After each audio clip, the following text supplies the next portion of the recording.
Você já viu evolução? Muito bom, muito resistente, né? Bolo é isso. Depois lava. Quando lava ele já tá limpo, ó. Tô vendo. Depois. Pessoal, todo mundo almoçou bem. Graças a Deus. É aí que mora o perigo. Eu adoro a sobremesa. Quem come bem no domingo de tarde quer Aí dormir agora bem, abre os né? tecidos. Mas, infelizmente, hoje vocês vão ter que aprender essa que eu não vou deixar ninguém dormir. Tá certo? Mas eu queria, inclusive, aproveitar para Severino, parabenizar a presença dos jovens aqui. A casa espírita precisa de renovação. Nós não somos eternos. Tudo passa. E a gente tem que deixar uma herança que dê continuidade ao trabalho. E está na mão de vocês. Parabéns. Um grupo jovem, um dia de domingo, nessa fase que vocês estão, eu arranjarei 852 coisas para fazer no domingo. Né? menos isso. E se vocês estão aqui, é em busca de alguma coisa séria, e tem que ser muito sério aquilo que a gente passa para vocês. Obrigado mesmo pela presença de vocês, e levem daqui. Não, eu estou vendo, minha filha, estou vendo de A a Z. Eu estou vendo até umas jovens aí que não estão visíveis. Tá certo? Porque isso significa que a espiritualidade trabalha. Aí eu tenho muito medo de presidente de casa espírita que acha que é eterno e que ele não erra e que só ele está com a razão. Tá certo? Eu já encontrei alguns, viu, Fernando? Não é o teu caso, nada pessoal. Mas já encontrei alguns que dizem assim, aqui está há 30 anos assim, não vai mudar enquanto eu estiver aqui. Eu digo, ele já morreu, só falta se deitar. Ele não se lembrou de deitar ainda, mas já está morto, né? Nós temos que estar sempre de braços abertos para receber a nova geração que vai fazer da doutrina espírita um libertador para aqueles que se aproximem da casa. Essa é a grande herança que a gente pode deixar. Sejam mais uma vez muito bem-vindos e obrigado pela presença de vocês todos. Eu gostaria de começar com uma pergunta que o Fernando me fez nos bastidores, dentro do assunto. Vocês podem fazer perguntas de toda a natureza, porque faz 44 anos que, como espírita, eu sempre quis unir a Bíblia com o Espiritismo, porque eu não vejo diferença nenhuma na primeira revelação, na segunda e na terceira. Elas se completam. Elas são feitas para povos compatíveis com a evolução da época. Então, a primeira revelação nunca passou, viu? A gente não pode dizer assim, antigamente, no tempo de Moisés, não. O tempo de Moisés está presente hoje entre os hebreus, entre os judeus. Eles vivem, a Bíblia deles é o Velho Testamento, que a gente chama impropriamente de Velho Testamento. Mas Kardec nunca chamou de Velho Testamento. Ele, na sua sabedoria e nobreza, ele chama primeira revelação. Depois vem Jesus com a segunda, que também não passou. E vem Kardec com a terceira, com o Espírito da Verdade, justificando o porquê da terceira. Aí que isso aqui é interessante. Questão 627 do livro. Kardec pergunta: depois de Moisés trazer a primeira revelação e Jesus a segunda, qual é o papel do Espiritismo? Será que não já é suficiente? A gente pode perguntar isso. Por que Espiritismo? Já tem primeira e segunda revelação? Muitos significados figurados, metafóricos, ocultos. O papel do Espiritismo é levantar o véu, tornar simples o que até agora era mistérios. Então esse é o papel da doutrina. Não é destruir o que já veio antes, é explicar, atualizar, tornar compreensível, levantar o véu do oculto, do misterioso, do metafórico, do parabólico. Então Então, esse é o papel da doutrina espírita. E eu, particularmente, eu e o Álvaro, nós estamos fazendo um trabalho sobre as parábolas de Jesus na visão judaico-cristã espírita. Esperamos deixar esse trabalho, já temos o primeiro volume praticamente pronto.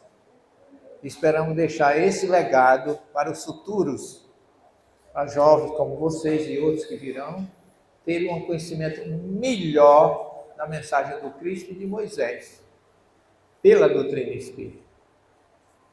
Então, a pergunta que o Fernando me fez foi o seguinte: uma pessoa que não conhece Bíblia, que tem vontade de estudar a Bíblia ou o Evangelho, ele quer abrir um versículo qualquer, como é que ele vai entender esse versículo?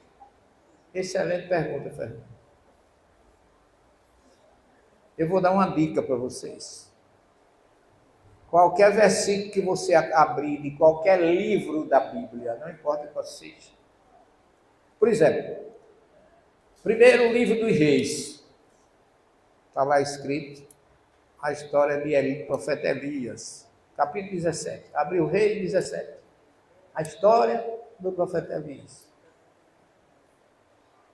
Antes que você interprete qualquer coisa, procure saber quem é o autor do livro e por que o livro foi escrito e para quem foi escrito. Então você vai... Como é que você pode pegar um versículo do livro dos Reis e aplicar ao presente? Você tem que aplicar a época, saber por que ele foi escrito, qual foi o povo que recebeu a mensagem, qual era a situação geográfica, sociológica, política daquela época que foi escrito o versículo. E aí depois você traz para o presente aquilo que for possível de aplicar agora. Porque quando Jesus... Tem muita gente hoje que estuda a Bíblia como se fosse um amuleto. A Bíblia tem muitas utilidades. Tem casas ricas que ela está aberta na entrada. Não sai daquela página. As páginas já estão amarelas, o sol bate toda tarde naquele lugar. E a página já mudou de cor. Outros usam para botar conta de luz, conta de água. Já foi pago, ou que vão pagar. Outros usam para botar dinheiro, o troco do pão, bota ele na Bíblia, amanhã eu pego para comprar de novo. Quer dizer, ela tem toda a utilidade, menos bíblica.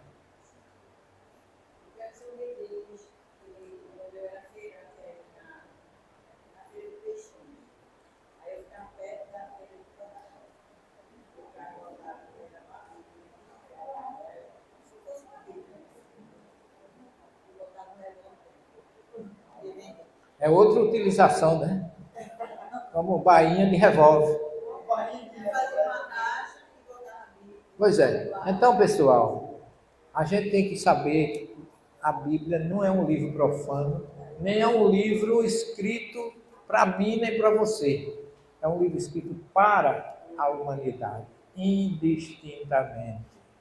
Mas tem gente que ainda abre um versículo, o que é que Deus mandou para mim? Aí abre. Parece que ele é o único no planeta para receber aquela notícia. Então, quer conhecer um versículo bíblico? Primeira coisa que você tem que se lembrar, a Bíblia não foi escrita por brasileiros, nem por pastores, nem por padres. A Bíblia foi escrita por grandes médiuns. Desde Moisés, que foi que escreveu os 5 primeiros livros, até os outros profetas, Isaías, Jeremias, Ezequiel, Daniel, Joel. Todos esses livros foram escritos por médiuns. Para quem? Lá você vai encontrar na história de Isaías, na história de Elias, na história de Daniel, na história de Ezequiel. Cada um teve um objetivo ao escrever o seu livro. Se você não souber disso e não souber que a Bíblia teve épocas diferentes, você vai se perder. Então essa é uma dica.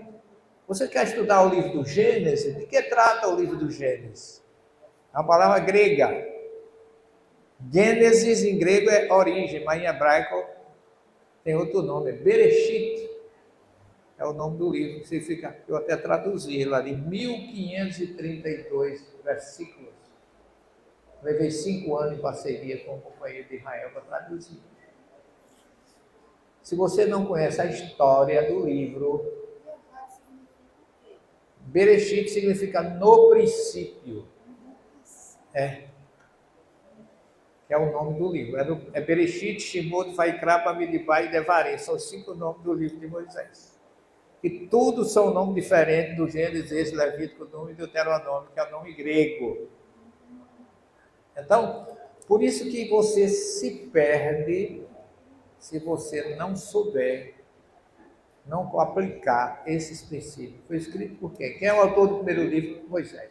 Escreveu para quem? Para toda a humanidade. Escreveu o quê? A origem, até o capítulo 11, a origem do planeta Terra, com sua história, com seus acontecimentos. Do capítulo 1 ao capítulo 11 são geralmente metáforas, lendas, histórias. Adão e Eva nunca existiram. Mas por aí. A serpente não falava. Você imagina uma serpente falando? Você imagina se a gente tivesse aqui agora, 2023, século 21, né? Não é no 21? Se chegasse uma jiboia ali agora, deve botar. Pode eu ficar aqui? Mas no tempo de Adão e Eva era uma coisa tão simples. A cobra chegava e dizia: oi, Eva, tudo bom, neguinha? Como vai, Adão? Está por aí, passeando no paraíso. Uma conversa natural, como se fosse a coisa mais simples do mundo. E ninguém ignora, e todo mundo diz assim: quem não acreditar, está frito. Porque é a palavra de Deus, espera aí. A mensagem de Deus foi escrita de forma indireta, através de médios chamados profetas, e que nem sempre é o que está escrito ali. Você tem que saber separar o joio do trigo. Não é ler e dizer, não, se está ali, ninguém pode contestar. A Bíblia tem coisas terríveis, notícias que a gente não suporta. Vinganças, morte sangrenta, a ira de Deus desceu. Espera aí, Deus irado. Quer dizer, por isso que chega Kardec na Gênesis, que eu aconselho lerem a Gênesis, o primeiro capítulo da Gênesis, Kardec dá uma geral sobre tudo isso. Então é importante ler, Kardec é muito bom, não é teólogo, não é tradutor, mas é muito bom. Então é preciso que a gente tenha essa consciência de buscar a história, o objetivo do livro, quem escreveu o livro. Tem livro que ninguém sabe nem quem escreveu. Quem escreveu o livro de Jó? O livro é de Jó, mas não foi Jó que escreveu. Alguém contou a história de Jó. Quem foi esse alguém? E eu sei, tu não sabe, eu vou saber. Então é preciso que a gente tenha esses conhecimentos para não ficar à mercê de muita gente que chega, está aqui e é a palavra de Deus. Não é bem assim, não estou dizendo que eu sou contra. A Bíblia é perfeita. Kardec diz na questão 59 do Livro dos Espíritos: a Bíblia não contém erros. Nós nos equivocamos ao interpretá-la. Isso aqui é lucidez. Ninguém nunca pode dizer, eu sei o que está lá, é petulância. Eu não sei, nem quero saber, é burrice. Devemos usar a lógica, a razão e o bom senso em tudo.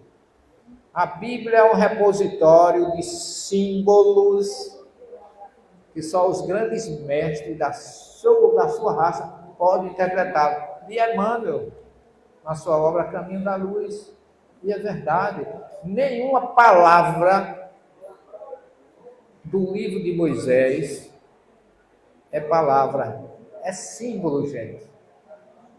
Vocês querem um exemplo? Eu não quero confundir a cabeça de vocês, não. Mas se você pegar a palavra Bereshit, que em hebraico significa no princípio, é assim que se traduz. Essa palavra é formada com um prefixo, que é a letra Bei, em hebraico, com o sufixo, que é a palavra Reshit, que significa comando, primeiro. Mas no meio dessas letras, B significa casa, família, dinastia, universo. Rosh significa comando, direção. E Esh, que está no meio da palavra, significa fogo. Ish significa homem. E Brit, a primeira letra com as duas últimas, significa aliança. Então, só nessa palavra eu escrevi naquele livro Bereshit umas 25 páginas falando a primeira letra. E se você quiser resumir, o que significa Bereshit? Significa que existiu ou existe uma casa chamada Universo, que é dirigida por Deus, que formou uma aliança com o homem através do fogo. Esse é o significado da palavra Bereshit. No fogo, por quê? O que é que João Batista diz? Eu batizo com água, depois de mim vem aquele que batiza com fogo. Que é Jesus. Esh é fogo. E Ish é homem. Tudo está dentro dessa primeira palavra. E quando você traduz, você pede tudo. Você quer ver outra curiosidade? Não é curiosidade não, é matemática. A palavra hebraica ahavá significa amor. Mas o hebraico, as letras das palavras, elas são substituídas por números, seguindo o alfabeto. Aleph, Bet, Gimel, Dalet, Rei, Vav, Zay, até a 22 letras, são 22 letras. Cada letra tem um número de 1 a 22. Tá certo? Quando você soma a palavra ahavá em hebraico, significa amor, dá o número 13. Todo mundo diz que 13 é azar. Mas na gematria hebraica significa amor e significa que Jesus era o 13º do seu grupo, que dirigia um grupo de 12 através do amor. E se você pega a palavra Errad, que está lá no Deuteronômio, Yahvé Elohim, Yahvé Errad, o seu é único, ou unidade, ou único, a palavra Errad em hebraico se somar dá 13 também. E se você chama 13 com 13, dá quanto? A palavra Yahvé em hebraico dá 26. Significa que, matematicamente, Deus é amor e unidade. Porque unidade e amor somado dá o nome de Deus. Isso matematicamente. Então, gente, eu não quero dar nó na cabeça de vocês. Mas eu quero deixar bem claro que ninguém pode ler a Bíblia como se fosse um conto de fadas. É uma obra profunda. Eu entro num versículo da Bíblia e não dá vontade de não sair mais nunca. Por quê? Porque eu vou entrando no significado, vou descobrindo coisas que eu fico... Quer ver um exemplo? Diz lá na pescaria milagrosa, que acontece lá em João 21, que os discípulos não tinham pegado nada, e Jesus disse, põe a rede do outro lado, e puxaram, quase a rede se rasga. Quantos peixes tinha na rede? João disse, está lá no Evangelho. João disse que tinham 153 peixes. Por que 153, não 152, nem 151, nem 154? Tem uma mensagem cabalística aí, sabe qual é? Foi Jesus que mandou já a rede do outro lado. Jesus é o que entre nós? Uma casa que caminhou entre nós. Eu não tenho uma pedra onde recostar a cabeça, mas eu vivo com vocês em todos os lugares. Estarei com vocês até a consumação dos séculos. E o verbo correto para Jesus, para tabernáculo, que é casa em hebraico, é o verbo que significa tabernacular. João diz, o verbo se vestiu de carne e tabernaculou entre nós, não diz habitou. Jesus era um tabernáculo, como no deserto acompanhava o povo, ele acompanhou enquanto esteve conosco aqui.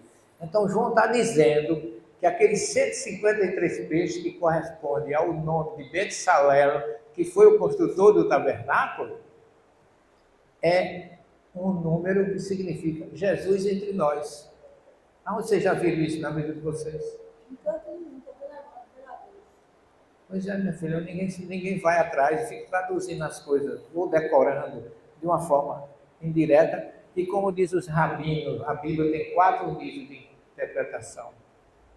O primeiro e o segundo, o primeiro é o literal, não tem valor nenhum, é só história. O segundo é das entrelinhas, o terceiro é o parabólico, o metafórico, como Jesus ensinava por parábola. Você conta uma história e tira. E o quarto é o secreto. é o profundo, é esse que ninguém ensina. E esse que eu estou mostrando para vocês é um pouquinho do quarto nível de interpretação. Porque o Rabi diz assim, quem lê a Bíblia e interpreta no primeiro e no segundo nível, é como aquele que planta o trigo, colhe o grão, colhe a palha e joga o grão fora, fica só com a palha. A essência ele não percebe.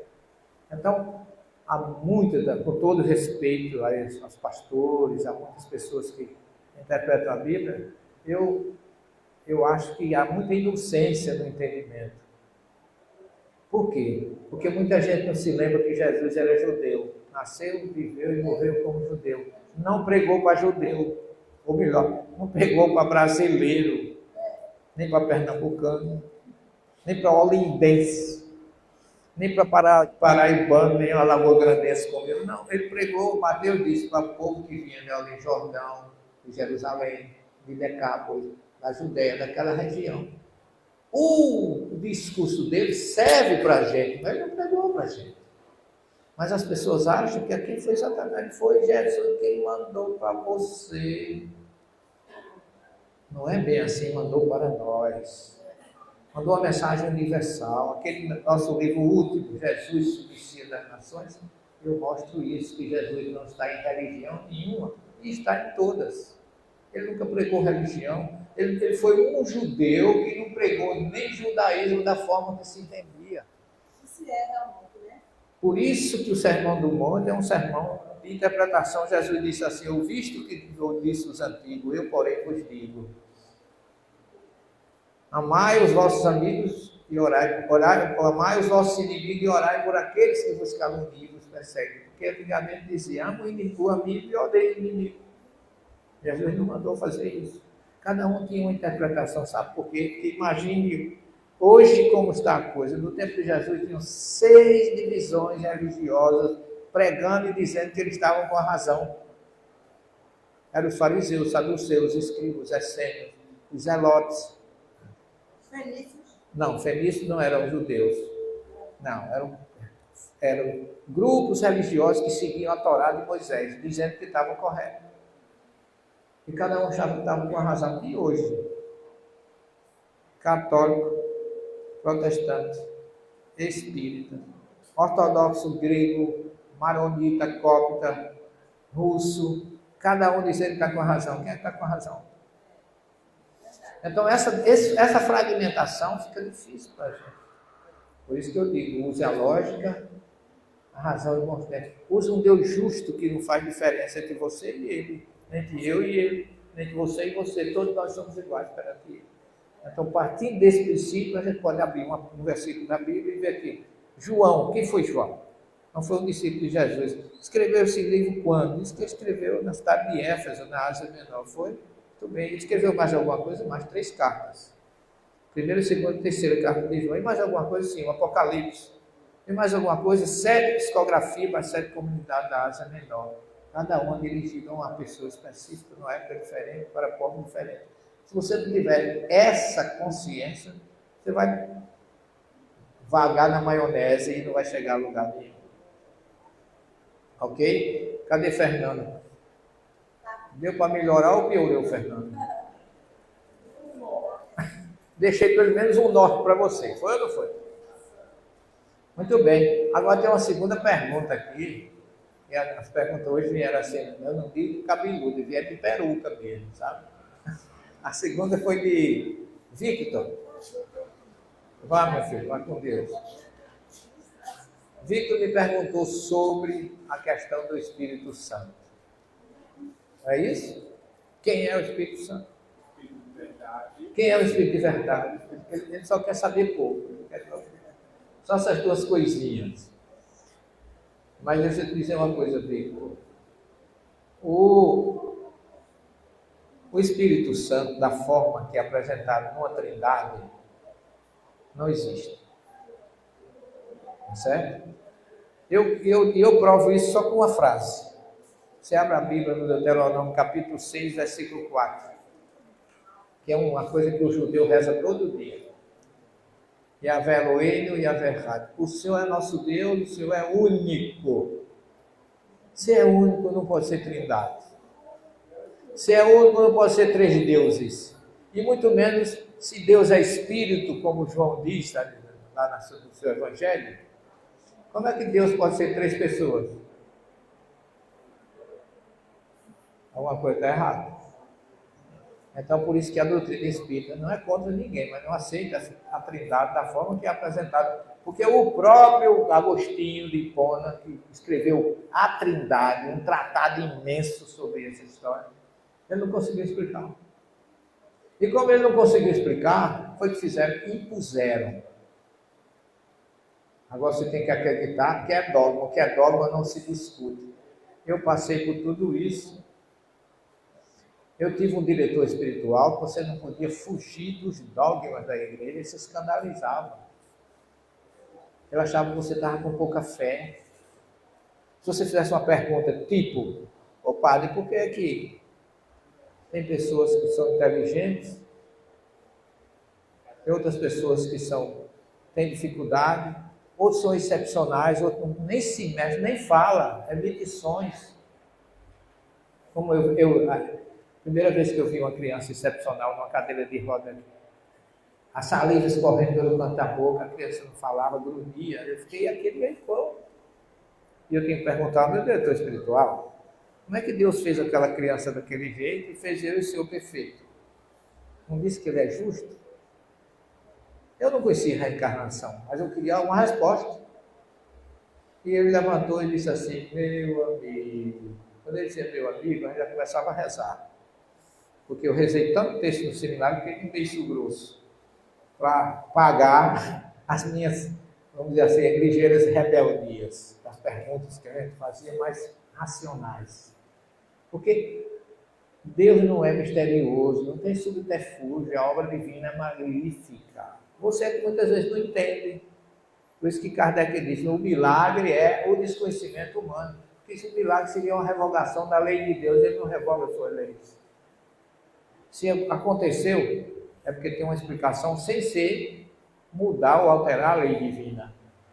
Não é isso? As leis divinas são irremediavelmente exatas, não muda para ninguém. Eu quero ver quem é que pulou do 10º andar e diz assim, eu vou destruir a lei da gravidade. Porque eu sou grego, sou troiano, sou isso, só que pula, depois tu me conta. Mas você vai contar lá do outro lado, porque aqui não vai ficar mais para contar. Porque ninguém pode transgredir as leis. Então, o milagre seria uma transgressão da lei divina, e Kardec diz que as leis divinas não se transgridem. Outra coisa que tem, ainda dentro dessa questão, a questão do Espírito da verdade que Jesus fala. O Espírito da verdade, que na verdade faz parte de uma pleia de espíritos que vieram, dirigido por um Espírito maior, para trazer a terceira revelação, porque Jesus diz, eu vos enviarei um outro Consolador, lá em João 14, o Espírito da verdade, que o mundo não conheceu, mas vocês já conhecerão e estará com vocês até a consumação dos séculos. Não é assim que ele promete? E quem é esse Espírito? O Espírito Santo que a Igreja Católica fala, e a Protestante fala, não pode ser. Sabe por quê? Porque quando Jesus diz assim, é preciso que eu vá, senão o Espírito da verdade não virá, ou o Consolador prometido não virá. Significa que esse Espírito não estava no tempo de Jesus. Concorda? Porque ele diz assim, quando ele é batizado, segundo a história, desce o Espírito Santo em forma de pomba e diz, esse é o meu filho bem amado, que me compraste ser filho. Ora, se era esse o Espírito da verdade, não é o mesmo que Jesus prometeu. Porque Jesus disse que se eu não for, ele não virá. E se ele estava no tempo de Jesus, ele não estava ali. Concorda comigo? Eu perguntei ao muçulmano quem é o Espírito da verdade. Maomé. Por que Maomé? Porque Jesus prometeu outro Consolador e Maomé é o nosso Consolador. Aí você vai falar com o judeu, não existe Espírito santo existe o Ruach HaKodesh, que é um espírito sagrado que faz parte da centelha divina, mas não é uma entidade separada de Deus. É aquele que foi inoculado na criação do homem, como está lá no Gênesis 2,7, que diz assim: vai ser Yahvé a Elohim et Adão, e formou Yahvé com Elohim o homem, não um homem. E Adão não é o homem, não é um homem, foi o símbolo do homem. É símbolo de humanidade. O pó da terra, ou a essência da terra, formou o ser humano, homem ou mulher, que é fruto, ele, nesse ser material, que é formado do afar, mini, adomar, ou seja, do Adamá em hebraico, é a terra aperfeiçoada. Pó da terra, Adamá, Adão. Que Adão é construído de todas as estruturas que tem no planeta Terra. Formou Adão. Então nós temos o homem, perfil humano, homem e mulher juntos. É o Adão, é a formação. Depois que ele forma, ele sopra Afar, Min, Ha, Adamá. Depois que ele é formado do pó da terra, é inoculado em suas narinas um sopro de vidas, Nishmat Haim. E não é o espírito, que em hebraico é Ruach. O espírito divino maior é Rua. Mas quando entra no nosso corpo, não é Rua, é Neshama, que é uma segunda, eu diria assim, gradação. E depois que entra do Ruá em Neshama, se transforma em Nefesh, que é o espírito encarnado, questão 132 do livro dos Espíritos, a 134. Então, nós somos, na formação de Moisés, de Deus, até a gente tem Ruach, que é o Espírito Divino, a centelha divina, tem o Neshama, que é a chamada sopro de vidas, e tem o Nefesh, que com o Ruach e Neshama juntos vai formar o Nefesh, que é a alma encarnada, como está no livro dos Espíritos, que Kardec chama corpo, perispírito e corpo. Nada é diferente, é tudo a mesma coisa. Agora, não é um espírito diferente. Deus é único. Está lá em Deuteronômio 6,4. Mesmo as piores traduções não negam isso.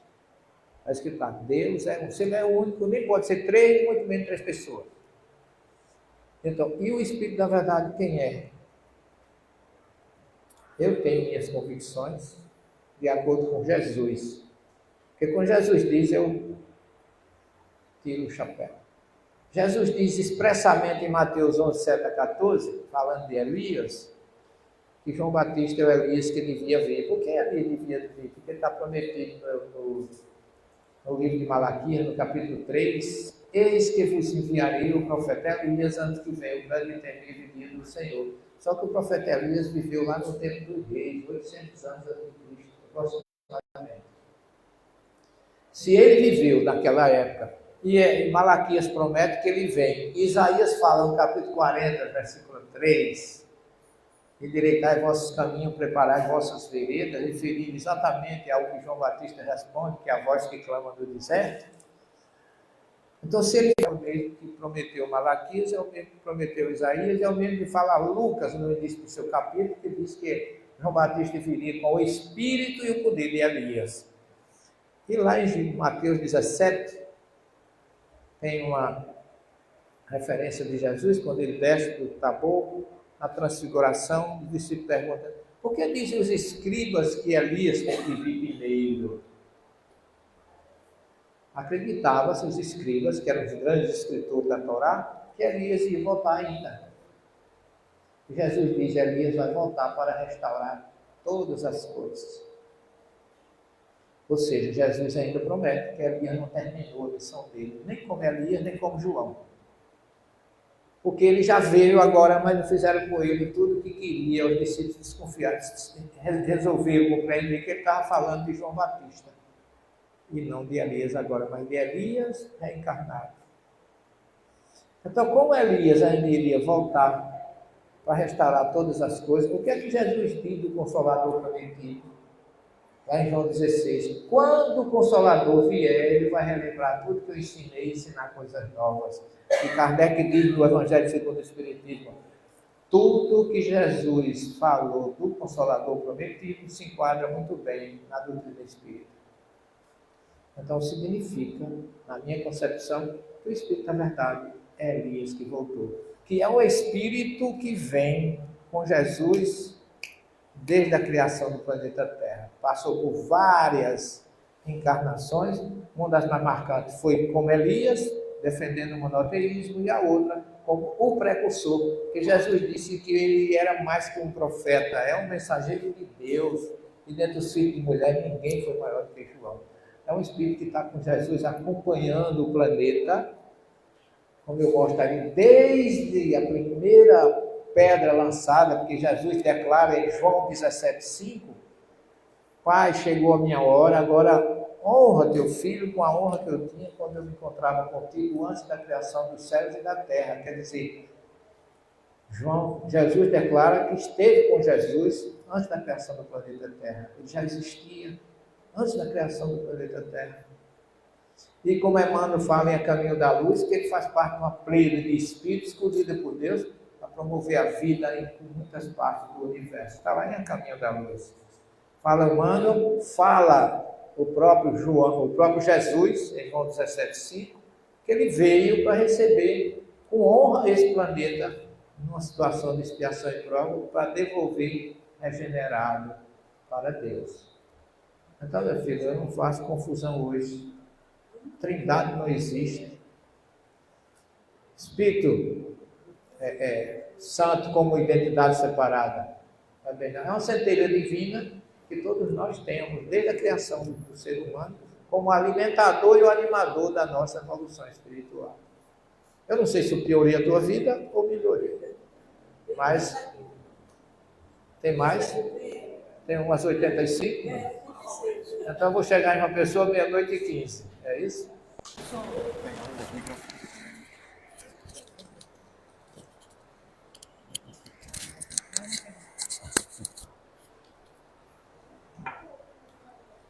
As duas primeiras foram bem cabeludas, já estão pegando coisa.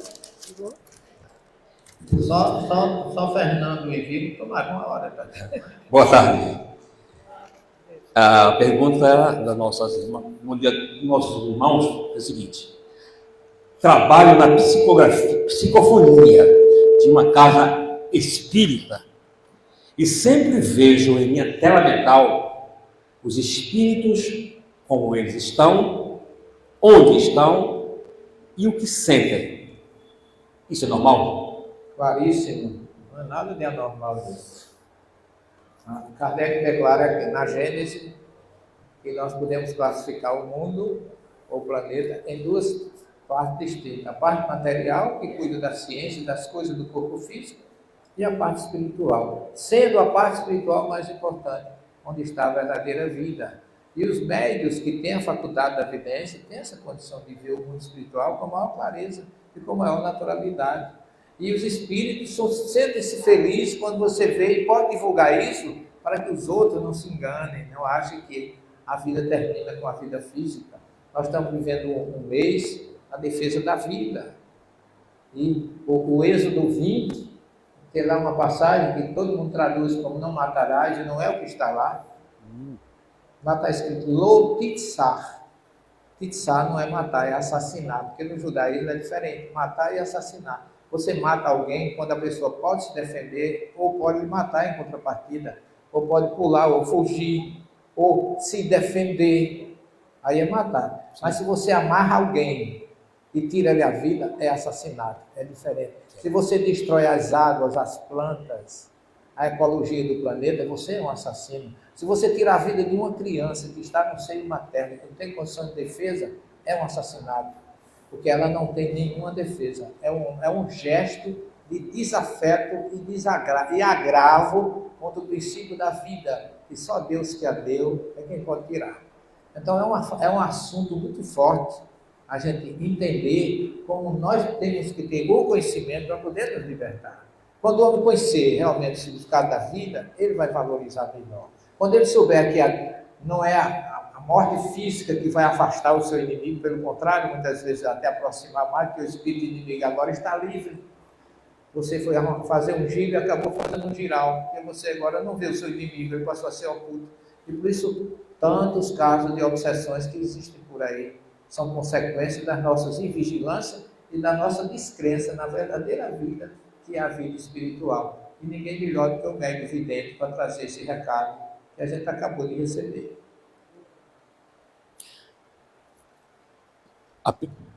A pergunta: é preciso se conhecer as obras básicas para se trabalhar na reunião mediúnica? Olha, o conhecimento é indispensável em qualquer tarefa que você faça. Mas se você for estudar as obras básicas para poder ir para a obra mediúnica, você vai estudar, vai sentar na reunião mediúnica na próxima encarnação.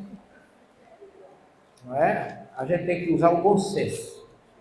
Uma coisa e a outra coisa num balanceamento. Se alguém chega no médico com uma urgência, ele não vai mandar você fazer exame, faça exame de urina, de fezes, de sangue para ver como estão suas taxas. Não, ele vai ter que sanar a hemorragia, ele vai ter que drenar o abscesso, ele vai atender a urgência. A pessoa chega na casa espírita se arrastando, ele tem que ser obsediado, tem que ser atendido e tem que entender e ser explicado a ele que aquilo não era uma doença, era um processo obsessivo e que só o conhecimento vai libertá-lo. Desobsedia ele, põe na evangelho-terapia, são 8 semanas, para a pessoa começar a entender o sentimento à luz do Evangelho, põe ele num curso de ESE ou de EAD da doutrina, mas paralelamente ele pode começar na subcorrente, na reunião mediúnica, oportunamente, quando o dirigente receber da espiritualidade a liberação, ele vai para a mesa. Porque eu ainda hoje, 44 anos, disse assim, você tem que ser espiritismo para ir para a mesa, eu ia esperar a próxima encarnação.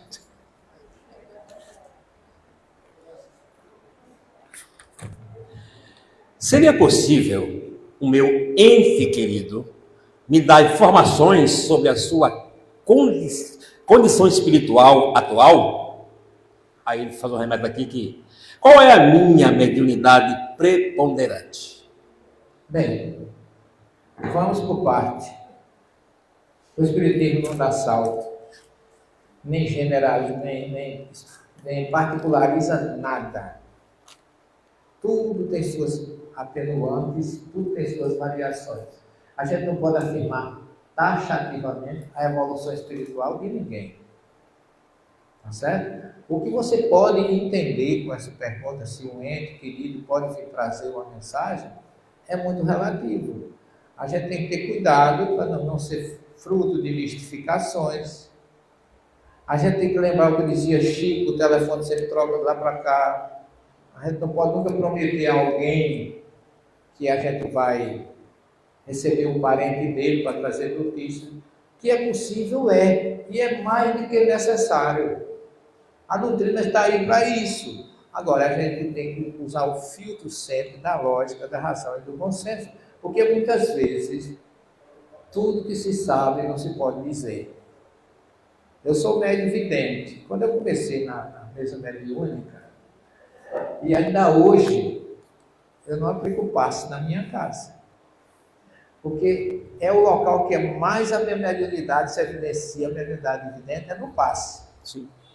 Então eu comecei a descobrir que as pessoas só queriam tomar passe comigo, para depois ficar esperando para eu dizer o que eu tinha visto. E aí eu vivi uma experiência muito, muito curiosa nesse sentido, porque eu tinha um colega de universidade, que ele era médium, mas ele era de uma facção evangélica que ele queria saber de espírito. Mas ele era médium inconsciente. Quando ele dormia, o espírito incorporava e a mulher dele era quem doutrinava sem ele saber. Ele não sabia. E então ele veio à nossa educando a minha mediunidade. E eu fui aplicar um passe nele. E durante o passe, eu vi uma entidade junto dele, sofredora. Eu não vou nem descrever para vocês. Eu digo, meu Deus, eu fiquei impaciente para terminar a reunião e dizer para ele que ele tivesse cuidado. Sim. E mal eu estava me preparando, eu tenho uma entidade que me acompanha e me protege. Sim. Às vezes eu brinco, eu chamei ele de meu Galvão Bueno, porque eu não sei quem é, mas eu escuto a voz. Ele vai radiando, ele vai explicando o que está acontecendo, eu faço uns trabalhos de desdobramento, ele é que me diz tudo. E foi na hora que Galvão Bueno chegou. Ele disse assim, que animação é essa? O que é que você vai melhorar na vida do seu amigo? Não diga nada. Fique quieto, oriente-o a orar, a pedir auxílio do seu guia ou anjo da guarda protetor, porque isso vai ser importante para ele. Mas você dizer o que você viu junto dele só vai perturbar. E eu aprendi a ouvir e a calar, e não demorou muito. Quando eu comecei a fazer atendimento de evangelioterapia, atendimento fraterno, chegou uma senhora na nossa casa, apavorada, ela chegou em pânico, porque foi numa casa espírita, eu não procurei saber onde foi, porque não me interessa. E o médico que atendeu ela disse, olha, tem um espírito junto da senhora que só vai sossegar quando matá-la. A mulher entrou em pânico. E ela não estava bem, ela chegou quase em parafuso. Eu digo, minha santa, eu também sou médio vidente. Eu não estou vendo nada aí que justifique o seu pânico. A senhora acredita em Jesus? Eu acredito. E a senhora acha que Jesus ia permitir um espírito mau fazer isso com a senhora? Se a senhora é filha dele, é minha irmã, confie nele. A senhora é uma pessoa boa. Eleve a sua mente, seu coração e use a luz que a senhora tem na caridade, no amor e na fraternidade. Que nenhum espírito vai ter condições de chegar nem perto da senhora. A mulher ficou boa, já saiu com outro aspecto. Eu sou boa, eu digo, a senhora é ótima, a pessoa é ótima. Ela estava com autoestima lá embaixo. E daí, gente, a necessidade e o bom senso de quem trabalha com esse tipo de situação. A casa espírita, Fernando, você que dirige uma casa como eu dirijo, ela tem que ter cuidado de como receber as pessoas que entram nela. Tem pessoas qualificadas, com conhecimento da doutrina, não com essa preocupação de ir para a mesa mediúnica, que isso é natural, mas com a condição de receber pessoas de outras religiões na nossa casa bem. Eu recebo padre, eu dou aula, mandava padre auxiliado para eu atender. Eu atendia. E nunca mandei ele ser espírita. Chegou uma senhora da carismática, apavorada, com a filha numa UTI, tinha brigado com a filha estava passando muito mal e ela disse que não ia mais falar com ela. E eu cheguei e disse, a senhora vai falar com ela. Vai falar com ela, peça perdão a ela, e a gente não leva nada daqui, minha filha. Jesus manda a gente, em Mateus 5,25, se reconciliar imediatamente com o outro. Vá falar, mas o meu genro não quer nem me ver, o problema não é da senhora, nem do seu genro, é seu. Não tem justificativa, não é sua filha, só não é mãe. Mãe não tem capricho com o filho. Ela foi, falou com a filha, foi bem recebida, se emocionaram, choraram junto. 3 dias depois a filha desencarnou. Imagina a cabeça dessa mulher se ela tem desencarnado sem ela ir falar com ela. Ela ficou tão emocionada que queria deixar a carismática para ser espírita. Eu digo, não queria a senhora nada. A senhora é livre para seguir o seu caminho. Nós não estamos aqui para fazer quantidade, mas qualidade de pessoas que amam Jesus aonde estiver. Religião, a escolha, um caminho para Deus. Agora, onde você estiver, seja melhor do que você era. Para mim, a melhor é o espiritismo, me preenche totalmente, mas para outros não é. Mas quando não é, seja feliz na sua religião. Chico dizia, fala da religião dos outros, quem não é feliz na sua. Quando você vê alguém falando da religião do outro, tem alguma coisa errada com ele, porque quem está feliz na sua religião não está preocupado com o caminho que as pessoas escolhem para Deus. E o espiritismo tem esse papel de respeitar as religiões, por isso que eu faço culto ecumênico com o padre, com o pastor, com culto afro-brasileiro, com o judeu, com quem vier. Numa boa. E tenho amigos em todas as religiões. E nunca chamei nenhum dos dois deles para ser espírita, e nenhum deles me chama para fazer parte da religião dele. E nós somos fraternos, porque quando estamos reunidos ali, são filhos de Deus em busca dele. Eu não vejo diferença em nós. Então, essa situação, a gente vence com amor, com conhecimento, com discernimento. Eu fico pensando, Fernando, se as religiões do mundo todo descobriram um dia que o melhor caminho é o Espiritismo, nós estamos prontos para receber esse povo nas nossas casas?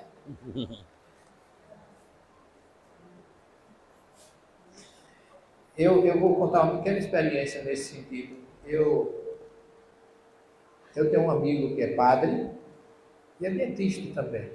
É colega e é padre.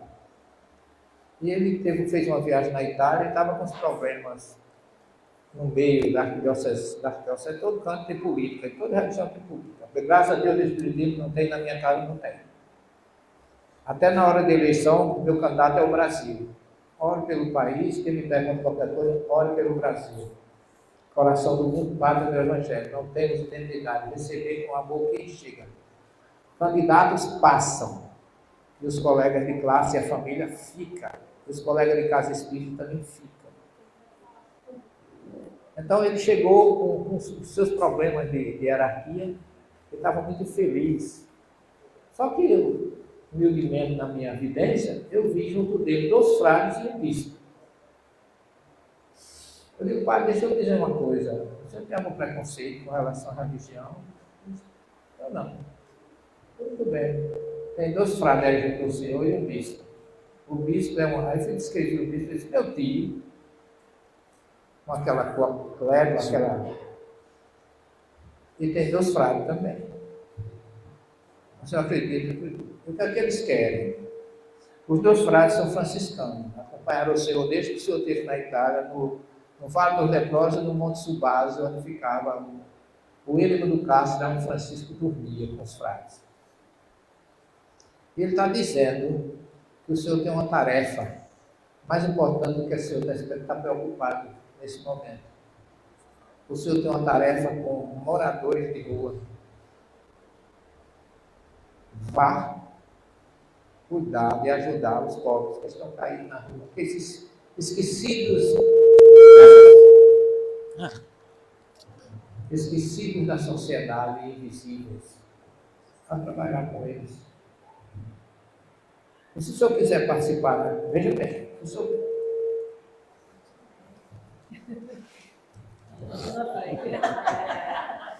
Aqui tá bom? Se o senhor quiser participar do trabalho social que nós fazemos, lá no sábado à noite, querendo fazer a distribuição de sopa ali no mercado da João Pessoa, vai ver como é o nosso trabalho. Não, ele foi. Eu não estava no grupo. Quando chegou lá, um colega para tomar o padre. Só que a gente não precisa de ninguém como você e de outra religião aqui não. Eu pedi perdão a ele pela grosseria do código. Não é um representante da doutrina. A doutrina não ensina isso.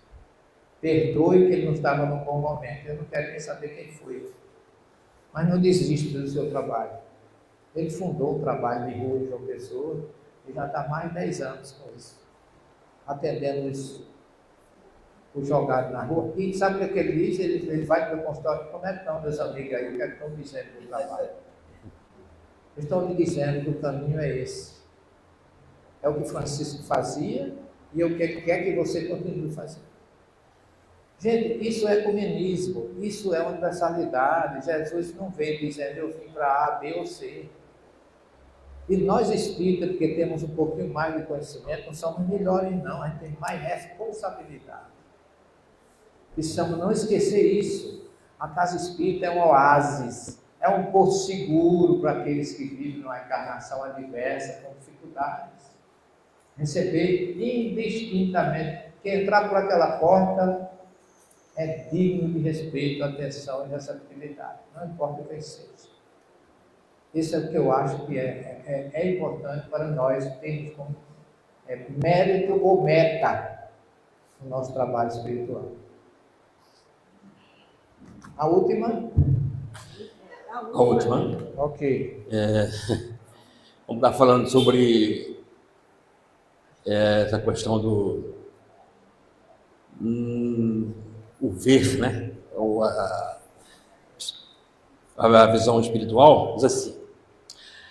E Faiu em Ezequiel 1, 15 e 21, Serafim em Isaías 6, 2, 8, querubim em Ezequiel 1, 1, 14.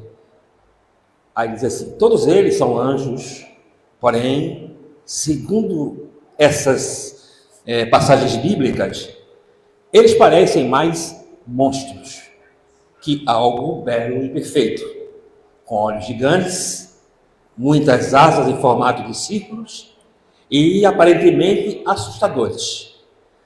Qual seria a visão espírita sobre? Muito interessante. A visão espírita é muito simples. O vidente, Isaías, Jeremias, Daniel, eram videntes. E o vidente, ele também tem limite nas suas visões. Ele tem momentos em sintonia. O que eu posso resumir, ou esclarecer, ou generalizar nessa pergunta, que qualquer serafim, querubim, qualquer uma dessas classificações que se dão aos anjos na Bíblia, eles são, na verdade, mensageiros. A palavra malach, em hebraico, ou malachim, que todo mundo traduz, o grego traduz como ângelos, ou anjo, são, na verdade, é uma palavra hebraica de mensageiro, malach. O que é o mensageiro? É aquele que traz uma notícia espiritual. Qualquer pessoa pode ser considerada um mensageiro de Deus. Agora, essa classificação de anjo, demônio, foi a igreja da Idade Média que botou os querubins, serafins, esses seres mais conhecidos como anjo, e os espíritos inferiores como demônio, da palavra daimon em grego, que significa gênio. É tanto que Sócrates dizia: eu não faço determinadas coisas porque meu daimon não deixa, meu gênio bom. Era símbolo de um espírito esclarecido que orientava Sócrates. Então, esse conceito, e nas visões de Ezequiel, de Jeremias, de Daniel, que aí a gente vai ter que entrar num lado mais profundo, mas eu vou tocar no assunto, só para fechar a questão, são espíritos enviados por Deus. Mas os espíritos, eles também se metamorfosiam. Você sabe o que é isso? Eles também se transformam naquilo que eles têm vontade de transformar. E dependendo de quem eles querem atingir, ele tem aparência diferente. Essa é a questão. E lembrar sempre que esses profetas, a literatura deles era sempre uma literatura apocalíptica. E a literatura apocalíptica não é uma literatura comum, não é uma literatura cristã, não, gente. O livro do Apocalipse até hoje não é compreendido exatamente por isso, porque as pessoas querem interpretar o Apocalipse ao pé da letra. E não tem nada a ver. Daniel, Ezequiel, Jeremias, que eram profetas apocalípticos, e o próprio João, que escreveu para judeus, que para pessoas que sabiam que era Apocalipse, ele usou uma linguagem puramente simbólica de candelabros, selo, cavaleiros. O Apocalipse 20 fala de serpente, de anjo caído e de tantas coisas que são literatura puramente judaica. Eu já fiz curso, estou terminando um curso de Apocalipse, porque eu só estudo essas coisas mais profundas com os judeus. Eu tenho inúmeros cursos na Universidade Hebraica de Israel. Eu tenho, minha proficiência no hebraico me foi dada pela Universidade Hebraica de Israel. Então, eu estudo com os mestres que conhecem essa literatura e não confundem as pessoas com as visões, porque a visão, às vezes, ela não é exatamente a visão daquilo que você precisava ver, depende do seu dia, depende da sua vibração, e depende também daquele espírito, ou aquele anjo, ou aquele querubim, ou aquele serafim, que quer trazer para as pessoas. Porque se você ver a literatura de Daniel, era dragões, serpente com 10 cabeças, com 7 cabeças, com 5, cada um trazendo um sinal diferente, uma contagem de tempo diferente, 14 semanas do livro de Daniel, Quer dizer, vocês, para entenderem um pouquinho essa linguagem simbólica apocalíptica, vocês têm que aprofundar muita coisa. Precisa que a gente se lembre que Jesus foi quem mandou essa literatura, foi ele que trouxe, através de um médium chamado João, que era judeu, entendia muito bem de toda essa simbologia, mas eles queriam que o romano não entendesse o que eles estavam falando. Você viu que Apocalipse 17, quando ele fala assim, a prostituta ornada de ouro e pedra preciosa emerge de 7 colinas. Eles estão falando de Roma, que foi construída em 7 colinas e era o símbolo da prostituta, da corrupção, nadando em ouro e pedras preciosas. Então, é um símbolo e até um dos mais fáceis de você interpretar. Mas é uma linguagem que não é para todo mundo interpretar. Agora, o Apocalipse, alguém já me perguntou muitas vezes, o Apocalipse já aconteceu, está acontecendo ou vai acontecer? Eu diria as 3 coisas. Já aconteceu muita coisa, está acontecendo e vai acontecer. Porque o capítulo final lá, ele fala de uma espécie de juízo final semelhante ao que está em Mateus, capítulo 25, versículo 31 a 46, no juízo final, na escolha final. Então vai haver um momento em que quem cresceu, cresceu. Quem não cresceu vai para um planeta inferior com a sua evolução até aquele momento. Mas a Terra vai ter que atingir o seu estado de perfeição. Não, a perfeição ainda está longe. Mas a gente vai para um planeta regenerado, onde o mal já não sobrepõe tanto o bem, como é o caso daqui. Então, se a gente tivesse que fazer um curso sobre Apocalipse, a gente teria que ficar aqui 2 semanas para falar exatamente dentro dessa simbologia, lembrando que uma coisa eu quero que fique bem clara: todo mundo que fala de Apocalipse só fala de coisa ruim. Já observaram isso? Isso é um Apocalipse, quando a coisa é muito trágica. Mas o Apocalipse, já leram o capítulo 21 do Apocalipse? É um dos capítulos mais belos. Sabe o que é que diz lá? Deus enxugará toda lágrima. Haverá um novo céu e uma nova terra. Tudo que está acontecendo hoje, que as pessoas aplicam o Apocalipse, é a transição, que vai culminar com o capítulo 21, que ninguém lê. Parece que quando chega no 20, o que era ruim acabou, não adianta tocar para frente. Vamos deixar o que é ruim em evidência, que é o que chama atenção. Mas vai haver um novo céu, uma nova terra, e Deus vai enxugar toda a lágrima. Eu acho que essa é a grande mensagem confortadora do Apocalipse. Agora, é uma linguagem que não é para todo mundo. Geralmente os padres não gostam de conversar sobre o Apocalipse, e até pastores também não gostam, porque é uma literatura toda simbológica. Jesus, no sermão escatológico dele, Mateus capítulo 24 e 25, ele não usa linguagem apocalíptica. Ele fala exatamente de uma escatologia, que é uma palavra grega, das coisas que vão acontecer no final dos tempos, mas de uma forma direta. Pai contra filho, filho contra pai, nação contra nação, rei contra rei. Uns virão em meu nome e destruirão muito. Vão dizer, eu sou o Cristo, não acreditei. Jesus dá todos os sinais. Mas no Apocalipse, não. O Apocalipse é uma linguagem escatológica também, porque fala das coisas do final, mas simbólica e indireta. Não sei se eu piorei ou melhorei, mas a ideia foi mostrar a vocês que está longe da gente saber muita coisa e afirmar categoricamente, com certeza, aquilo que a gente lê no Apocalipse. Diga, doutor. Aos 45 do segundo tempo, viu? Porque senão eu não cheguei a uma pessoa na rua. O meu pai é mentira, ele está no judaísmo. Como é? O meu pai, ele está no judaísmo. Certo. Ele está trazendo para que a gente entenda sobre a encarnação.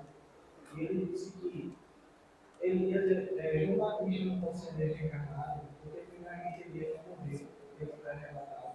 E também no mundo da transfiguração, aparece no Moisés Elias, ele fala: se João Batista fosse reencarnado, por que no mundo da transfiguração apareceria Elias e não Batista? A minha pergunta é: qual seria a sua visão perfeitamente incompreensível e explicável. João Batista não aparece na transfiguração porque ele tinha sido degolado recentemente.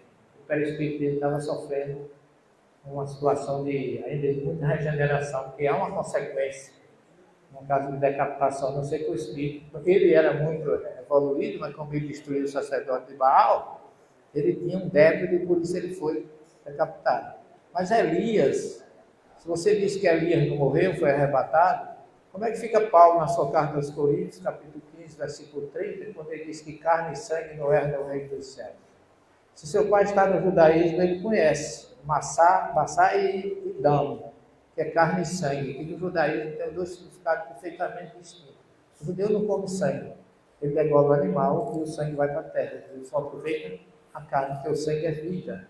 Quando Paulo diz que carne e sangue não herdam o reino dos céus, ele está dizendo que o corpo físico não entra no mundo espiritual. E o Eclesiastes, no capítulo 12, Salomão diz que rompido o cordão de prata, o corpo vai à terra e o espírito vai a Deus. E o Gênesis também afirma que nós somos pó, do pó viemos e ao pó retornaremos. Então não há ninguém que possa afirmar que Elias não morreu. Todos nós nascemos, vivemos e morremos. É contra a própria ciência e a lógica das coisas.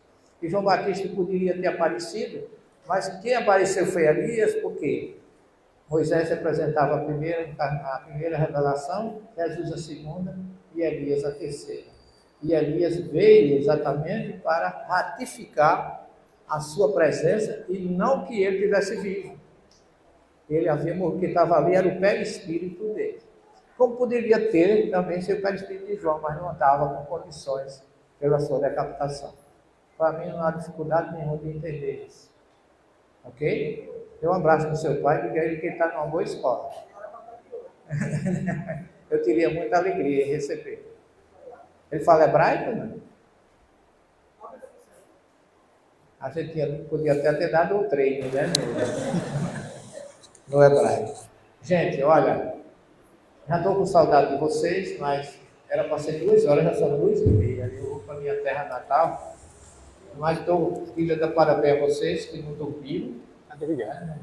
Ninguém dormiu, para mim foi o suficiente, né? Muito obrigado, Fernando, aí pelo apoio, pela acolhida, a Rita pelos contatos, e eu fiquei muito feliz de conhecer essa casa, porque eu não sei se eu vou fazer uma declaração a vocês.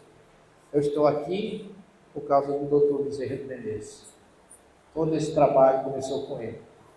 Há aproximadamente 30 anos atrás, foi ele que veio através do médico e me convidou para fazer o trabalho que eu faço até hoje. Eu não declaro isso em todos os locais que vou, mas hoje eu me senti estimulado pela alegria de encontrar uma fotografia dele aqui.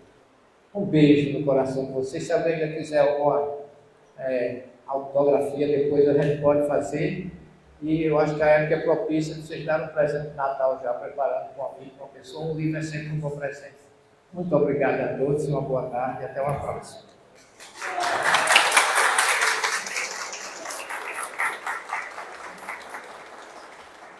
Então vamos continuar agradecidos e agradecendo ao nosso irmão Severino pelo amparo, pelo apoio, pela introdução, né? Vamos dizer que seja uma introdução, né?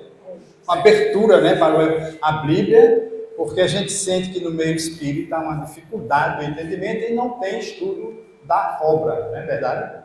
Fala-se do Evangelho primeiro, o Evangelho segundo o Espiritismo. Muitos vêm e afirmam que não precisam conhecer, não precisa mais de outra orientação, não é? É como se fosse. E aí a gente tem escutado sempre o quê? Nós temos um livro 1, livro 2 e livro 3. Foram 3 estágios. Como é que a gente já está querendo conhecer o terceiro, se não passou no primeiro, não tem nenhuma noção. O segundo a gente faz uma interpretação bem rasteira e já quer o espiritismo por completo. Aí eu pergunto, acho que foi dos jovens, né? A questão da mediunidade, você tem que ter o domínio por inteiro da doutrina. E aí ele foi bem orientador nesse aspecto, que é o que eu também penso. Todo aquele candidato, aquele que chega, que procura a casa, ter o acolhimento, uma preparação, um breve momento para que ele chegue na mediúnica. E nem sempre tem que esperar, agora vou fazer a linguagem do parto, os 9 meses. Né? Então, vamos procurar. Troca.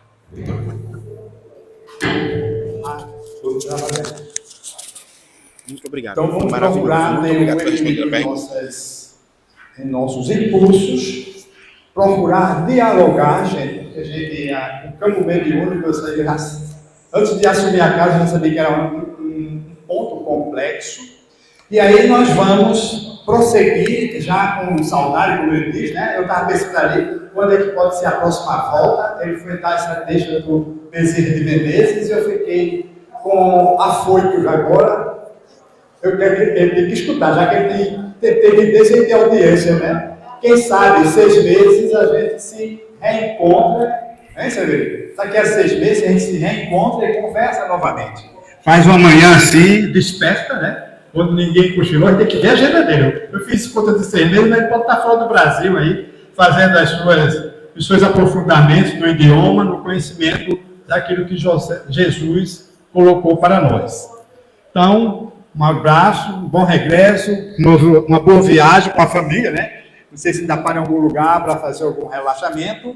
E a gente vai receber o nosso irmão músico, espírita, que já conhecemos, já esteve por aqui, o André Couto. Então, mais um momento de arte, de música. E nesses momentos, como alguém está dizendo, é bom a música. Nos momentos festivos, as casas espíritas, sim, apresentam a música. Ou instrumental, ou vocal, como que. Então, André Couto, bem-vindo. Pode soltar as cordas no bom tom, né? Para que nós façamos agora um relaxamento. Esquecer um pouquinho o campo hebreu, né? Quando fala hebreu, é um lugar fechado.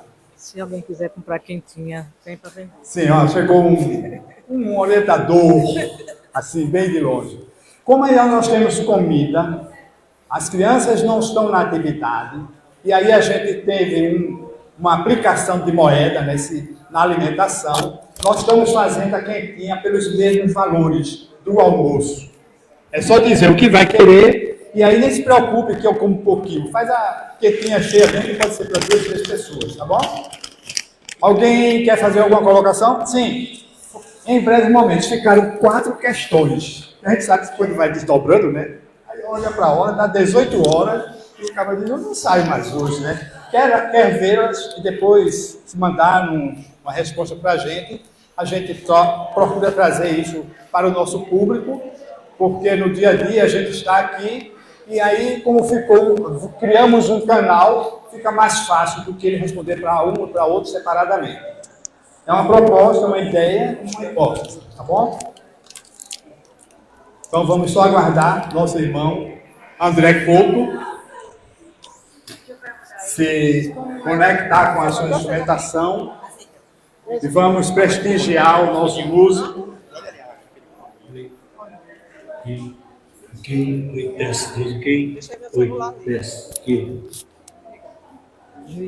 Pessoal, tem alguém com a obra para ser autografada? Alguém vai querer ainda algum material de Severino, Celestino?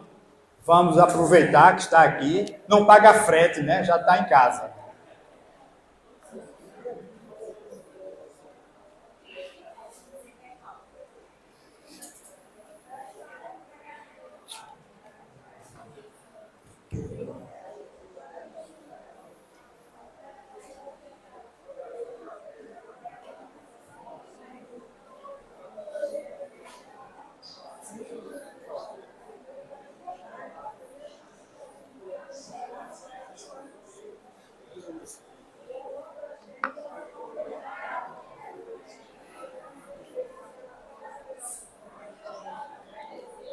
Bom, agora, dedilhar de André Couto, vamos abrir a nossa audição. Vamos ser agora médio ouvinte, né, da boa música, da sonorização e procurar manter o nosso padrão vibratório para que ele, numa boa concentração, não desafine para a gente botar a culpa no cordão, né? Muita paz. Boa música, meu irmão. Muita paz.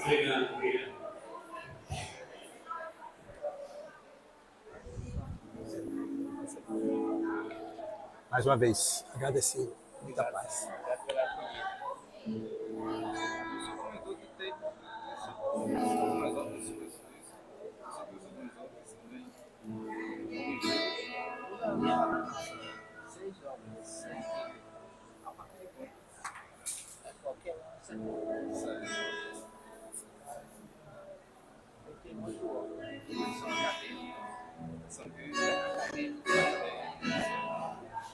Boa tarde, gente. Presidente, a todos.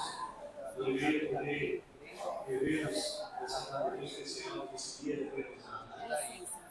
Viver bem agora, porque tem que puxar, tem que ser Tá com cartão?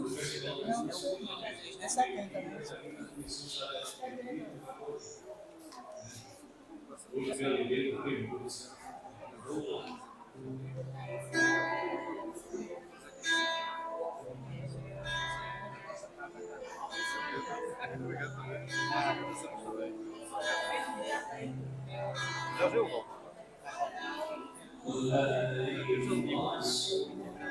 Estás no céu, santificado seja o teu nome.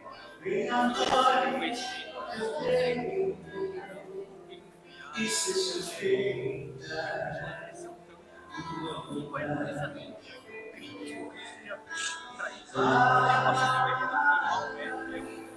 Pai do céu,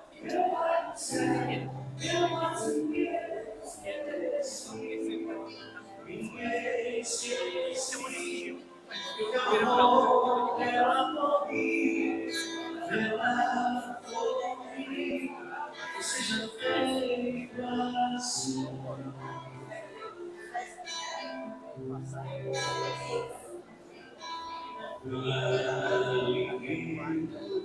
Este dia, dá-nos agora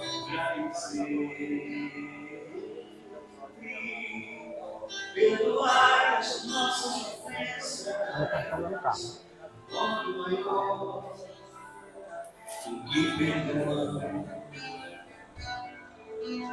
Pai, meu Pai do céu, Você vai querer alguma coisa? me esqueci que o teu amor vela por mim, seja feita. Tá na campanha, foi? Tá na campanha. Muito bem.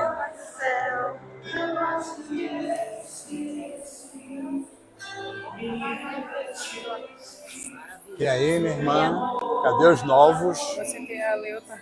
Eu despego. Aí eu vi. Já vai? Vou não. Ah, sim. Comprei aruanda. Levando até minha janta pra casa hoje. Ah, tem tudo aí. Tem janta, tem almoço, tem sobremesa. Tem lanche, tem tudo. Isso aqui é daquele menino, viu? Quem é esse que chegou aí? Falou esse cara lá. Cadê ele?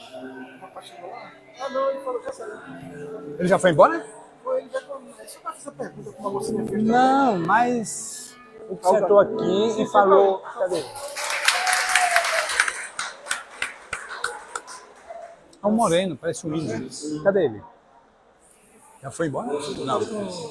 Sim, porque esse é dele. Não sei o que é. Pode fazer uma bomba. Pode ter que estar uma bomba, não. Não, aqui não vai ter. Senão, nosso irmão, gente, vamos sair da sala. Esse vai ser renovado. Mas, rapaz, gastando dinheiro. Vai ficar melhor. Dinheiro, né, Fernando? Mas e aí, ele comendo? Ele perguntou o quê? Eu disse, não, deixa eu ver aí. Quer dizer, cara, É um valor para substância do combustível. É um valor para substância. não, eu tô devendo ali, eu não tô devendo nada. tem um valor. Ele, se não me engano, tinha um carro, eu acho que era óleo diesel. Quando eu conheci ele, né? Lá no Vilar.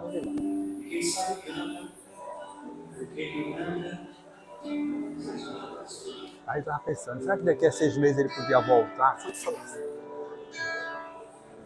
Outubro, né? Novembro, dezembro, janeiro, fevereiro, março, abril. Ele disse que o patrono ali. Eu tava aqui pensando, será que daqui a 6 meses ele podia voltar? Aí contei.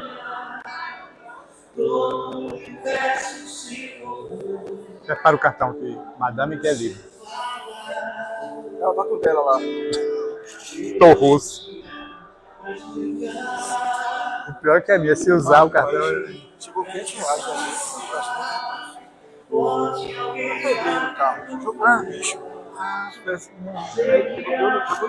Então tem que mandar tudo. Tá por trás da. Tá bom. Tá chegando, né, filho? Tá chegando. Não. Tenha fé, tenha calma. Vamos ser honestos e sinceros. Porque a gente sabe que fica uns. É o quê, já? Ela quer saber o dia das campanhas. Campanha do Quilo.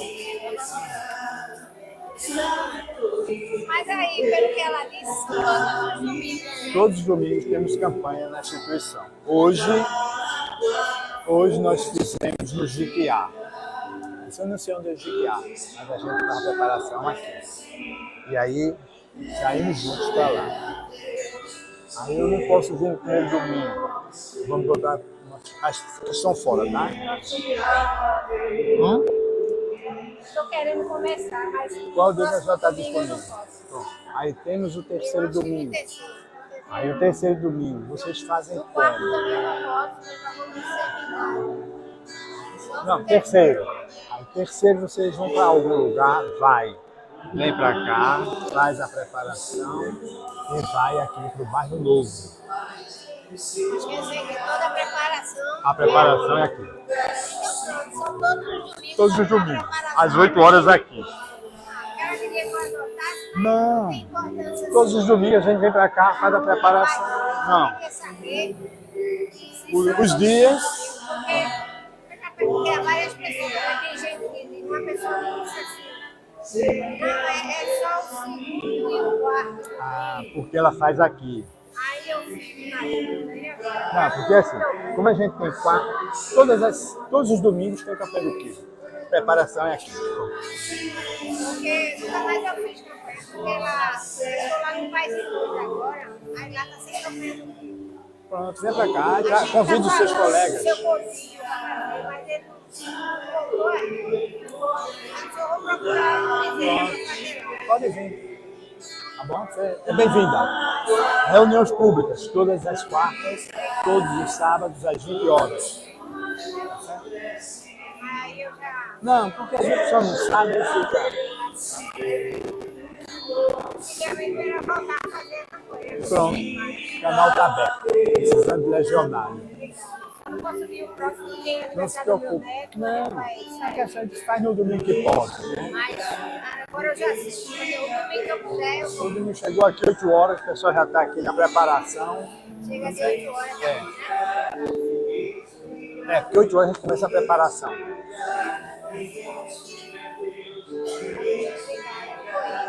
Felicidade. Muito obrigado. Até mais.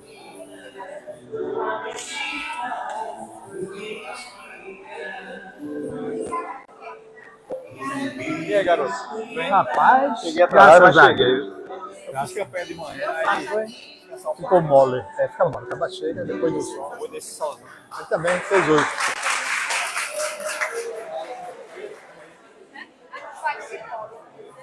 E aí, já temos café? Oi?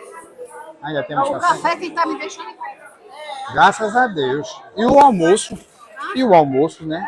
Não, você não ia. Eu como, né? Eu sei. Desde 4 horas que eu estou acordada. No dia da campanha, parece que eu tenho uma coisa assim. 3 horas minha conta. Tem desse.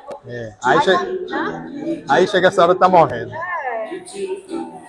momento de sono, aí eu vou tomar um cafezinho.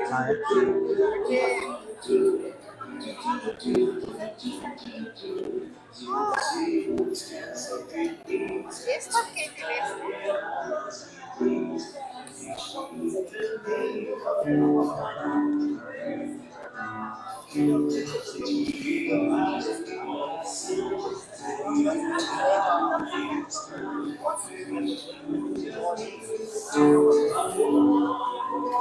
Cadê a Ana? Cadê a Ana? Cadê a Ana? Na cozinha, tá. Então, boa prova, viu? Eu não sei se o doutor Bezerra teve de direito, mas pode ser que leve suas pessoas lá, leve seus amigos para ajudar. Ah, felicidade, obrigado. Eu que agradeço. Agradecemos a Jesus.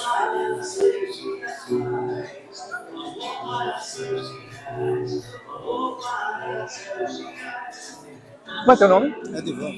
Ah, Edivan. Sim, já não... Hein? Quem? Tá lá, conversando. Já falei com ele. Não. Esse menino foi da mocidade daqui, ele desapareceu. Edivan. É que eu combinei com o irmão que eu vou adquirir uma obra dele. Ali tem um stand, né? Eu não sei se você quer estar lá. Vou dar uma olhadinha lá. E é R$70 a obra. Foi eu e disse a mim. Os livros são caros. Agora são livros que você tem para a vida, né? É uma Bíblia. Mas hoje em dia, até pela internet, tá equivalente. Assim, novo, né? Não, os livros é caro. Não, R$70. O teor, né? O teor da obra é. Então vai lá conversar com ele, se apropriar do que vai ter. Eu sigo o trabalho dele, pela internet. Eu assisto muitas lives dele pela internet. Não tive ainda essa oportunidade de adquirir uma obra dele. Pronto, ali tem alguns do Tom Retsano, não sei se ainda tem mais. E aí com ele pode até combinar o que é que tem, que você vai precisar, quer fazer um estante com a obra dele, para estudo da obra, né? Eu gosto do estilo dele porque ele tem que se aprofunda na Bíblia. Não, ele traz o texto como deve ser entendido. Eu gosto de fazer esses estudos. Pronto, nossa futura orientadora da Bíblia. Ó, cadê a tua amiga? Cadê a amiga? Já quer esse vídeo, hein? Porque aqui é quente, né? Fala, mas não, boa viagem. Cada pé.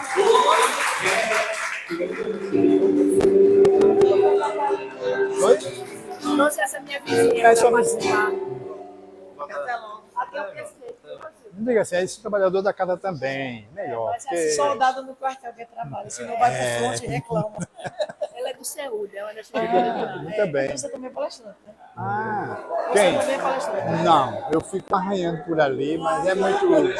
É complicado. E tem hora que dá uns negócios meio nervoso. Ele é também. Sim. Ele tem mais habilidade do que eu. Ele tem muito mais habilidade. E aí eu te adiciono. Ele vê se você vem aqui. Aqui a gente senta. Inclusive, estamos com uma proposta de fortalecimento do nosso movimento espírita, através da Federação e da Comissão Estadual de Espiritismo. Aí, nessa troca de contato, aí eu vou lhe adicioná-lo no nosso grupo, que aí a gente vai conversar. Muito obrigada, Eliva. Eu vou falar com o João para pegar essa Qual é o objetivo desse fortalecimento? É as casas se interagirem mais, com toda certeza. divulgação Dos eventos, desses encontros. programação. Outra, se for possível no futuro, a gente montar uma reunião para conversarmos sobre o movimento espírita, entendeu? Que é necessário, né? Acreditamos que é uma coisa muito importante. Embora que algumas pessoas assim, não vejam com bons olhos, porque dizem assim, quer fazer política, dentro do movimento. Mas querendo ou não, é uma espécie. Mas os que queriam fazer política já se afastaram. Entendeu? Eu sempre digo que. É. Eu sempre digo que. Quando eles criaram o espiritismo progressista, eles foram embora. Vai pegar a carona. Eu vou me embora. Nossa senhora, já tá com o motor ligado? Deus abençoe você. Amém. Felicidade. Bom, a gente vai conversando, vamos dialogando. Aí só vai perguntar a quem? Tchau. Vai perguntar a quem? Ela. Ah, porque é o Elo. Ela tá aqui toda semana. Ela é minha vizinha. Ela está aqui toda semana. Mas é cada Ela já caiada? fez campanha Cada pra- caiada, é? Cada caiada. Ela já fez campanha pra gente. Porque qualquer coisa, Betânia tem meu telefone. Centro Espírito. União de Vida. Ah, Bom, tchau. Fiquem com Deus. Eu já Aí estamos já acho que 30 dias já estamos com essa proposta, né? Levando para a nossa área. Aqui vocês são a DESA, A DESA comissão. A comissão e estão dentro da nossa área, que é a G7. é G7. Né? Aí a nossa ponte da G7 aqui é Betânia. É Betânia. Nossa irmã Betânia. Porque Irmão Rivaldo, né? eu boto ela na agulha. Sim, sim. Está eu, ela, Rita, né? Tudo na diretoria e eu estou tentando deixar todo mundo fazendo tudo. Porque, confesso a você, eu acho isso muito triste. O presidente, pronto. Porque rotula, né? Não, aí fica. E não, o presidente. Aí não concordo com o evento, não faz. Quem é que vem? Esse cara não gosta, não faz.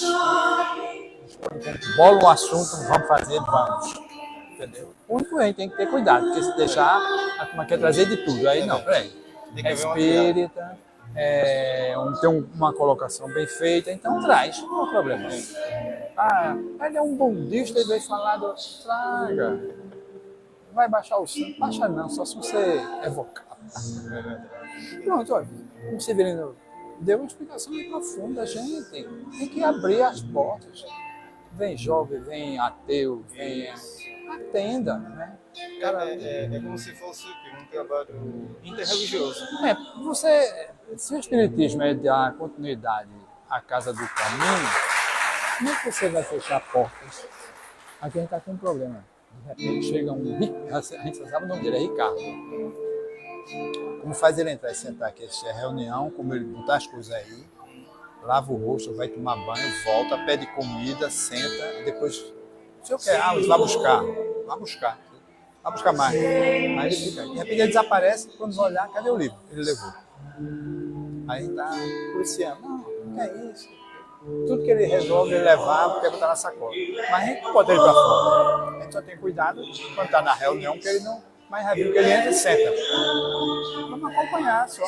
Não tem que dizer que está preso e chamar a polícia, né? São certas visões que temos que transformar. Eu sou muito adepto desse caminho, né? Mas, claro, sem perder a essência do nosso doutrina. Dá uma nova roupagem por conta dos diálogos de hoje em dia, né? Da nossa sociedade atual, mas sem perder a essência, claro. Senão não estaremos mais fazendo espiritismo, é qualquer coisa, né?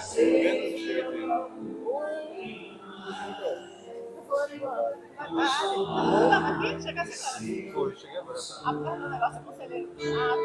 Estava envolvendo.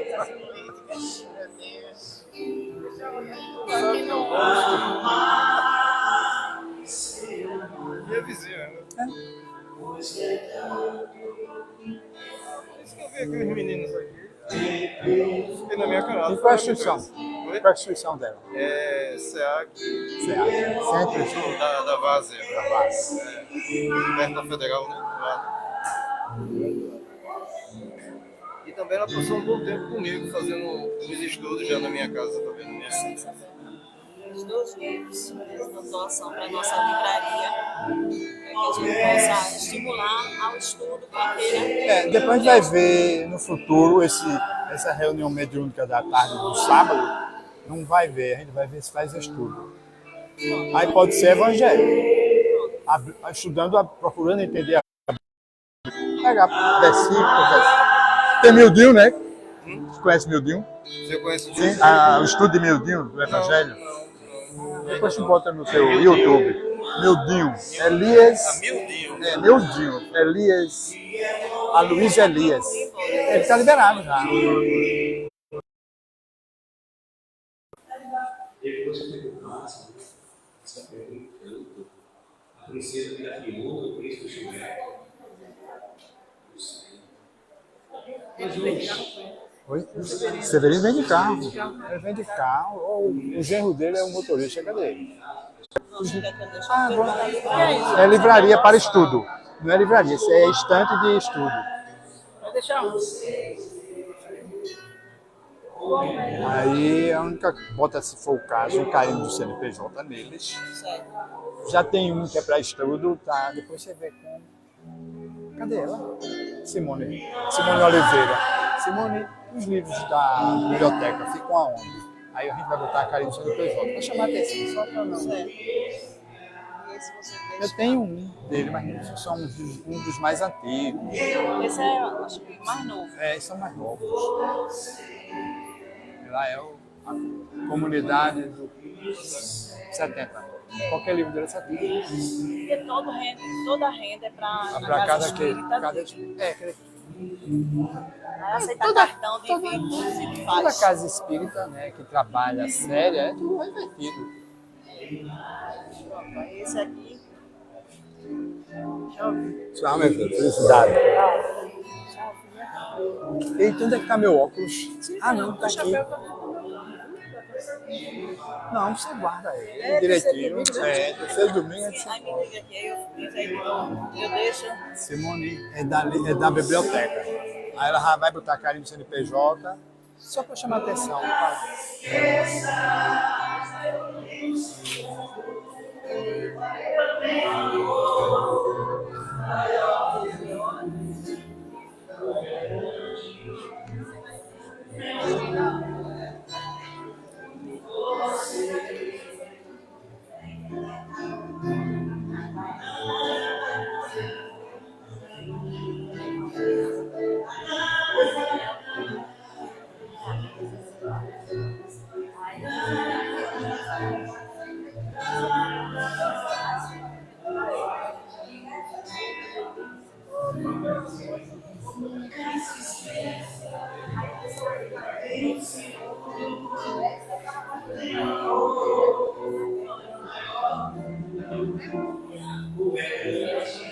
Você tá no ouro, né? Você tá no ouro, né? É. Universidade. É universidade agora, tá no ouro. Amarelo, tudo, né? Eu gosto de amarelo.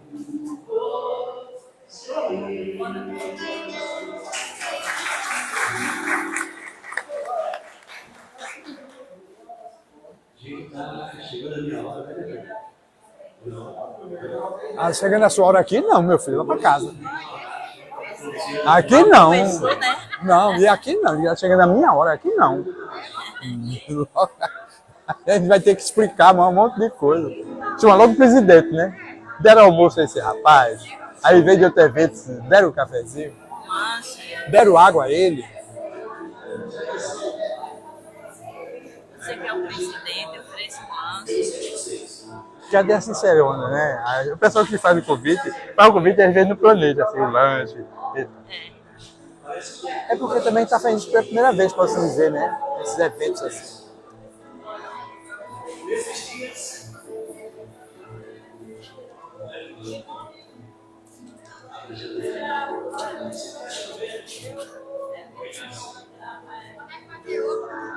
Eu dei a pedra de 6 meses, mas tem uma ideia aí ainda para esse ano, né? Um dançante, né? Que é o nosso grupo, né? Vamos dizer assim, os trabalhadores vão se cotizar para fazer a festa de final de ano. É isso que eu estou entendendo, não sei se é assim, né? Cada um vai dar uma cota, aluga o espaço.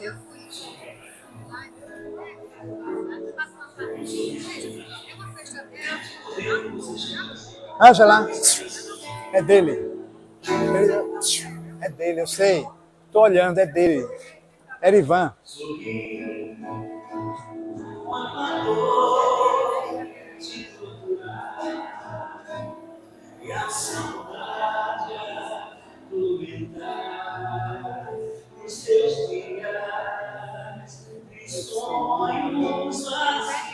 A campanha hoje foi, ó.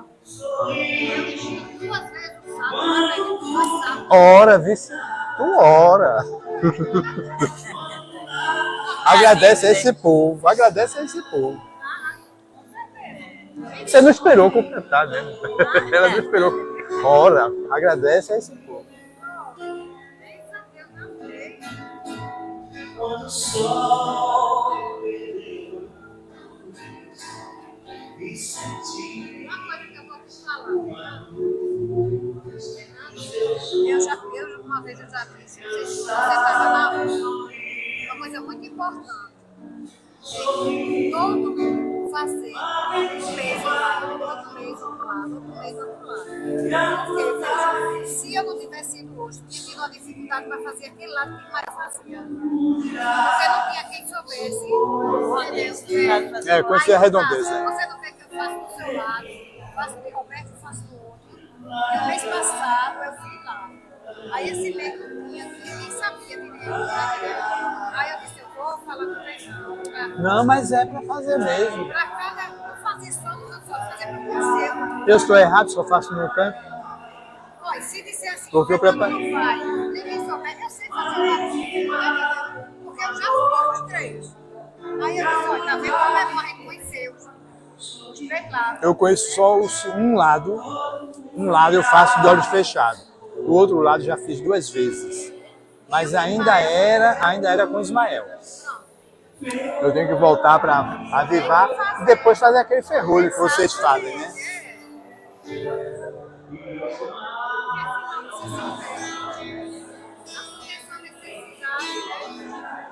Qual é a sua necessidade?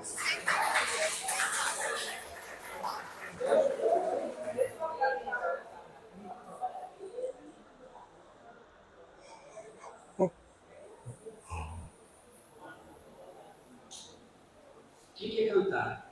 Ninguém quer cantar, não? Eita, já levantou a mão.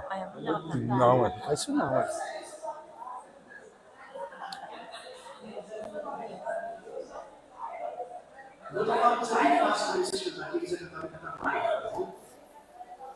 Se for Roberto Carlos, acho que ela canta. Vem, Odilene, cantar. Vem, Odilene, cantar.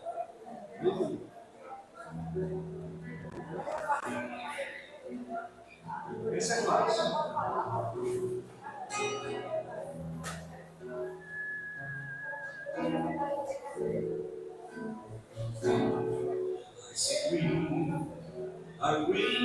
Olha pra aí. Fácil, a pronúncia acabou.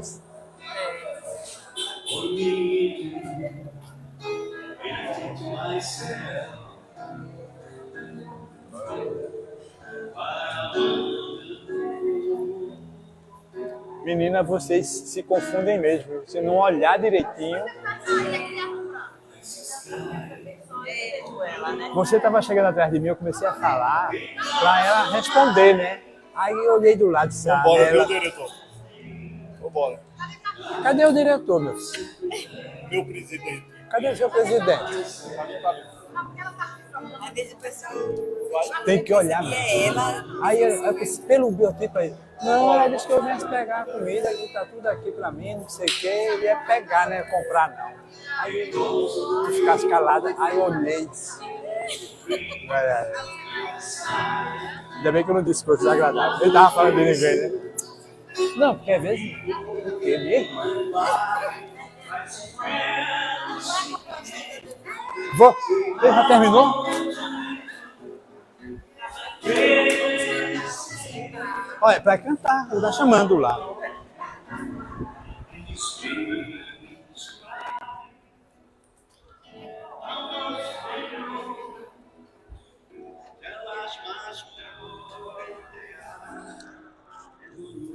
Até amanhã, né? Amanhã é Joaquim, né? Vai deixá-la?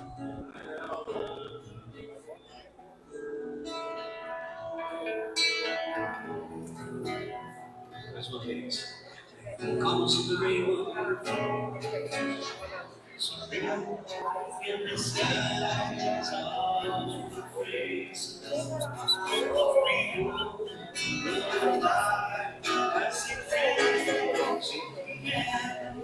sing on.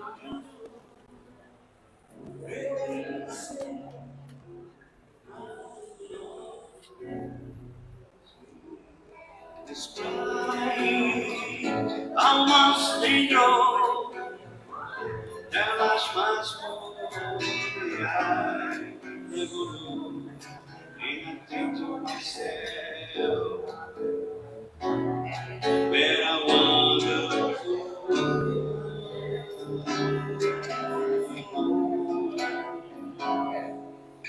into myself. What I wonder for. É sua? Ah, então é dele.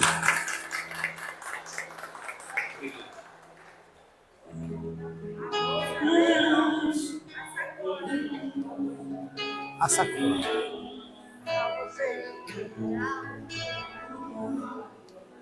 Sua sacola. Você não pode ficar. Não. A pessoa chegar lá e dizer, volte. Mas escurecesse, qual o problema? A gente aprende as coisas do Cristo, é muito bem. Porque ele diz assim, na hora,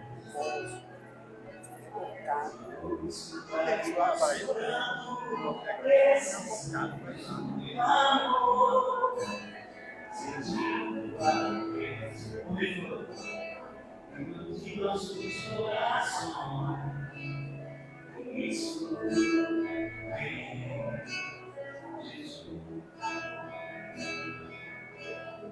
e a teu encontro queremos te seguir avançando na terra que mesmo a terra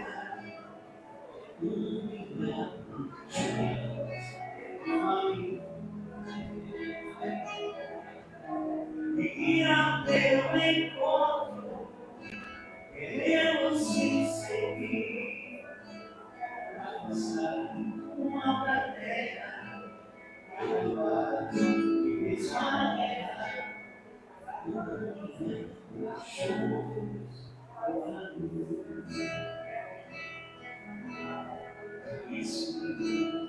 terra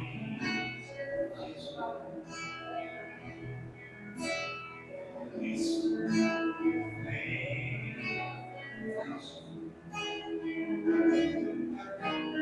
e a teu encontro queremos te seguir avançar a terra que mesmo a terra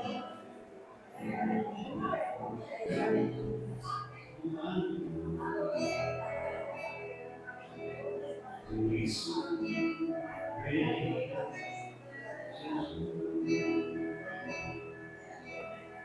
isso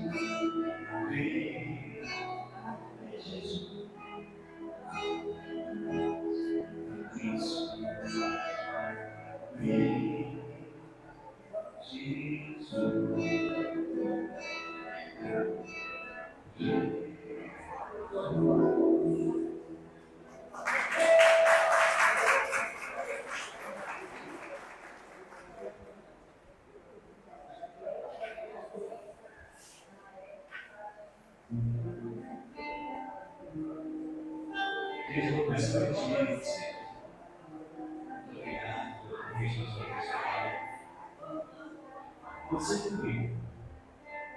Eu não sou auxiliar, mas é contigo.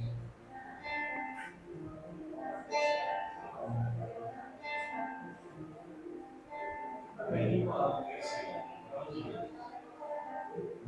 Mas é assim.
Se os outros quiserem perdoar e uma mentira sair, tu és o meu Deus. Não importa o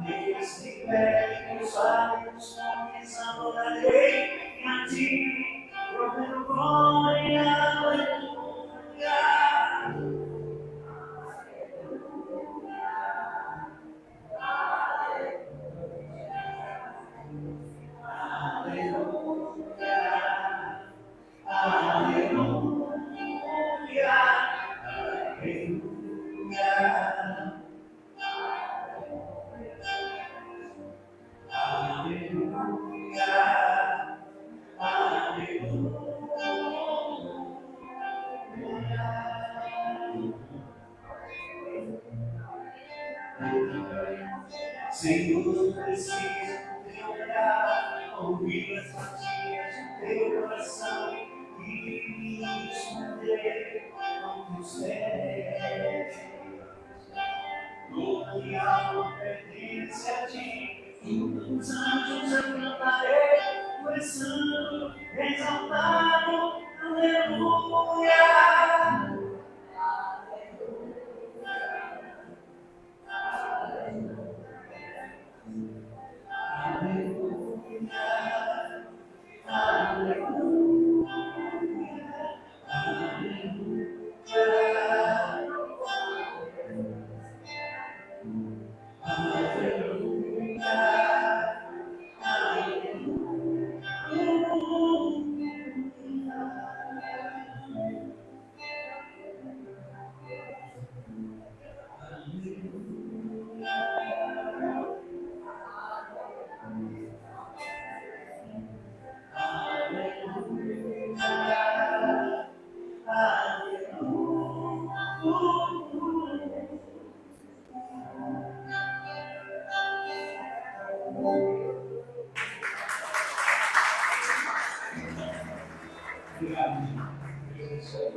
Nós sentimos aqui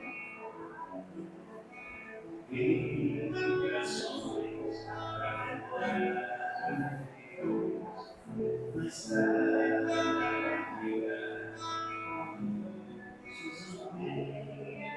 na alegria e na dor, seja o amor.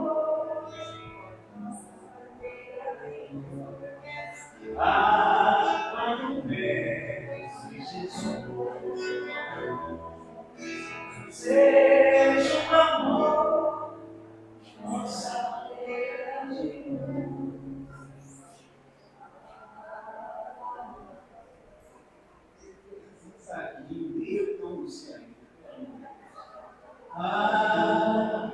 Quando vence Jesus,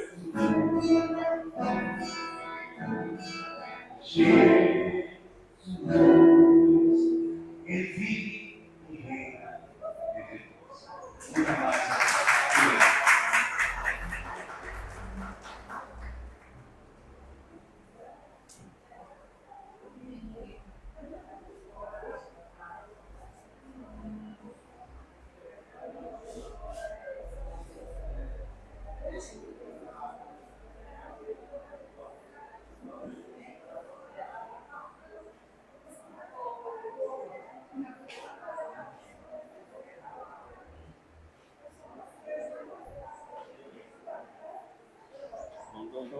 Vamos.